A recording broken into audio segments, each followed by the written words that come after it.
guys, good morning, good afternoon, good evening. How are you? Como vocês estão? Today I explain about let me see here with my right hand. Page 41. Okay. Let's go. Page 41. We studied this text, this dialogue, the best explanation. Well, number 3. In Paris, read the following dialogue and then answer the questions. Okay? First of all, I read all the dialogue and after I explain, for example, some words, some grammars e assim por diante. Então, primeiro eu vou ler tudo, aí depois eu vou explicar algumas gramáticas, alguns vocabulários e assim por diante, ok? Let's go. Let's start it. Excuse me, I'm trying to find the art museum. Is it far? No, it's quite near. Sorry. In fact, I'm going there myself. Would you like to come along? Sure, that's very kind of you. Let me introduce myself. My name is Edwin. Nice to meet you, Edwin. I'm Anna. Are you American? No, I'm Canadian. Have you been to Brazil before? No, it's the first time I've been here. I'm going to spend 2 months visiting the country. How long are you staying in São Paulo? 1 week. I intended to visit some other museums and to try some of your famous restaurants. Then I'll be flying to Rio. That sounds nice. Well, here we are. Shall we go inside? By all means. Ok? Eu não sei se deu para acompanhar. Talvez eu tenha lido um pouco rápido, mas dá para vocês ir parando e voltando e assim por diante. Ok. Excuse me, I think so, you know. Eu acho que vocês já sabem. É o excuse me, com licença. I'm trying to find the art museum. Aqui nós temos o present continuous, que nada mais é o verbo to be, com um outro verbo com ing, que vira o present continuous aqui, nesse sentido. Que ele fala assim, eu estou tentando encontrar um museu de artes. Is it far? Ou seja, é longe? No, it's quite near. Ou seja, não, é bastante próximo. Ok? It's quite é com o sentido de bastante. In fact, ou seja, em fato, na verdade, poderia ser esse termo, né? I'm going there myself, ou seja, eu estou indo para lá, né? É quase como se fosse um sentido do going to, no sentido de um futuro meio que planejado. Would you like to come along? Ou seja, você gostaria de, tipo, acompanhar e seguir, né, junto. Aí, esse would lembra que é o conditional, que é o ia, gostaria, queria. Independente se for pergunta ou resposta afirmativa ou negativa, ele vai ter que estar. Aí fala assim, sure, que é o com certeza. That's very kind of you. Aqui ele fala assim, que é muito gentil da sua parte. Mas o kind of, aqui ele está com o sentido de gentil. Porém, ele poderia ser o sentido de kind of, depende do quesito, poderia ser o tipo de. Let me introduce myself, ou seja, deixa eu me apresentar. My name is Edwin, ou seja, meu nome é Edwin. Então não é necessário assim, what's your name? My name is. Já pode se apresentar direto, vamos supor, numa entrevista de emprego, né? Faz a apresentação direta. Aí ele fala assim, nice to meet you, Edwin, ou seja, prazer em conhecer você, Edwin. Pode ser nice to meet you, glad to meet you, pleased to meet you, né? Aí ele fala, I'm Anna. Are you American? Você é americano? Então não precisa você falar assim, where are you from? De onde você é? Daqui já dá pra entender, né? Are you American? Você é americano? No, I'm Canadian. Sou canadense. Have you been to Brazil before? Aqui nós temos o present perfect. Ou seja, você tem estado no Brasil antes? E lembrando que present perfect é um tempo inacabado. É um tempo que começou lá atrás, mas não teve finalização ainda. Então, enquanto ele não tiver a finalização, ele vai ser o present perfect, ok? A hora que ele tiver a finalização, é simple past. Aí vai ter um dia que eu vou só explicar sobre isso. Aí ele fala assim: No, it's the first time, é a primeira vez. I've been here, eu tenho estado aqui. I'm going to spend 2 months visiting the country.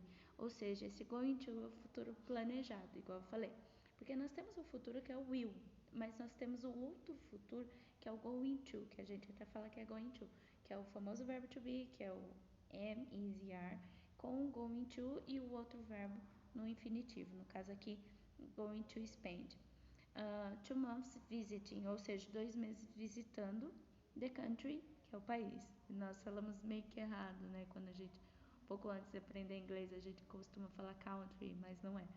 Country. Country pode ser tanto país quanto o interior de um lugar e assim por diante.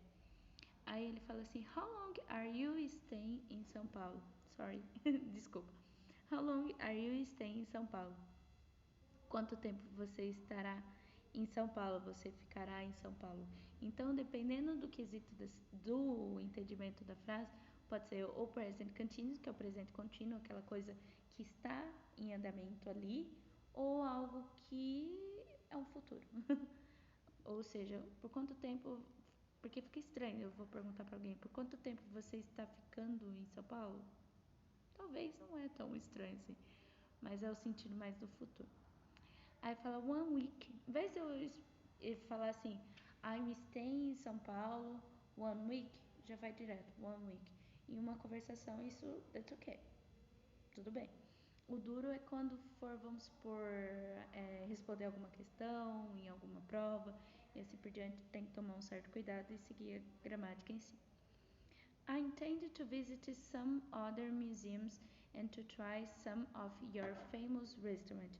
Esse entende aqui, anotem aí, anotem na apostila de vocês, no caderno de vocês, é o verbo pretender, ou seja, eu pretendo visitar alguns outros museus e experimentar. Esse try pode ser o tentar ou experimentar, que ele está mais com sentido de experimentar. Some your famous restaurants, ou experimentar alguns dos seus restaurantes famosos. E eu tenho aqui a tradução do intend é pretender. Tem uma palavra em inglês que é pretend, eu sempre lembro disso porque eu lembro que meu professor falava isso. O que acontece? Pretend, quando a gente fala pretend, não é pretender, parece, mas não é. Pretend é o sentido de, how can I say? Fingir. For example, if I say this, eu digo, I pretend to go to New York. Eu não vou falar assim, eu pretendo ir para Nova York. Eu vou falar assim, eu finjo ir para Nova York. Então, tem que tomar um cuidado. Agora, se eu falo assim, eu pretendo ir para Nova York, daí sim, I intend to go to New York, ok? E daí eu tenho aqui, tem o finalzinho aqui. Then I'll be flying to Rio. Aqui nós temos aqui um futuro com um presente contínuo ao mesmo tempo. Ou seja, então estarei voando para o Rio de Janeiro. Então, esse LL que tem aqui é o futuro, que é a abreviação do will, e eu tenho o verbo com ing. Se vocês perceberem, quando dois verbos normais, voltando no intend to visit, se vocês perceberem, tem o to. Esse to não tem tradução, ok? Ele só serve para separar essas duas palavras aqui, esses dois verbos. That sounds nice. Que soa legal, né? Legal. Daí eu tenho, well, here we are. Aqui nós estamos. Shall we go inside? Shall we? Até teve uma professora amiga minha que ela falou assim, Érica, usa-se mais o let's go do que o shall we. Eu acho que usa os dois, ok? Ainda se usa os dois. E o shall we é usado mais... O shall, na verdade, né? É mais usado pelos britânicos, ok? By all means é a mesma coisa que o sure, com certeza, certainly, certamente, of course, que é claro. Então, todas essas palavras é usado. I think so, just on by this part, okay? We have here, let me see one thing. Oops. Wait a minute, guys. Okay. The time. I don't see the time. Now I see the time. We have here letter A. Find it and expressions you may use. Ou seja, encontre uma expressão que você pode usar here in the text, in the dialogue. When you are looking for a place, ou seja, quando você está procurando por um lugar. We have here. For example, I'm trying to find. Estou tentando encontrar. Tem outras aqui no texto, não tem, mas se a gente voltar nas páginas anteriores, vai ter aqui I'm looking for, how do I get to? Então eu tenho essas frases aqui. When you invite someone to do something, ou seja, quando você convida alguém para fazer alguma coisa. Então nós temos aqui would you like to come along? Ou seja, você gostaria. Então eu tenho esse would you like. Então would you like to go to would you like for example this way. Would you like to go? Would you like to come along? Would you like to stay? E assim por diante. Aí aqui eu tenho to introduce yourself, two options, que daí eu tenho, só lembrar daquela famosa pergunta tradicional, what's your name? Que eu tenho my name is, e eu posso falar assim, I'm, for example, like a presentation, como uma apresentação, em sala de aula ou em entrevista de emprego, você vai falar, né? For example, I'm Erica, I'm teacher Erica, I'm 31 years old, I'm from Brazil, e assim por diante. I live in Lençóis Paulista. Então, são coisas que a gente já aprendeu lá no começo da apostila, que vocês podem voltar a ver, e que seria uma apresentação. Mas o básico aqui seria o my name is e o I'm, que é eu sou, ok? When you are introduced to someone, quando você está se apresentando para alguém, né? Que nem aqui ele tem I'm Canadian, are you American? No, forget this, esquece isso. É o famoso nice to meet you, ok? Que é o prazer em conhecer você, que eu falei pra vocês, tinha o pleased to meet you e o glad to meet you. I to make suggestion, ou seja, fazer uma sugestão. For example, we can say, shall we go inside? Poderia ser usado would you like também. To say yes emphatically, que nem eu falei pra vocês agora há pouco, esse by all means aqui no final. Tome cuidado, parece uma frase em português, mas não é. Let me use this hand. Sure, pode ser usado, of course, certainly, ok? Esse é pra dizer, enfatizar o sim, né? Em vez de eu falar yes, yeah, oh, by all means, sure, of course, certainly, okay? And next class, next video, we study page 43. Almost finished, okay? This part. Thank you so much and see you soon.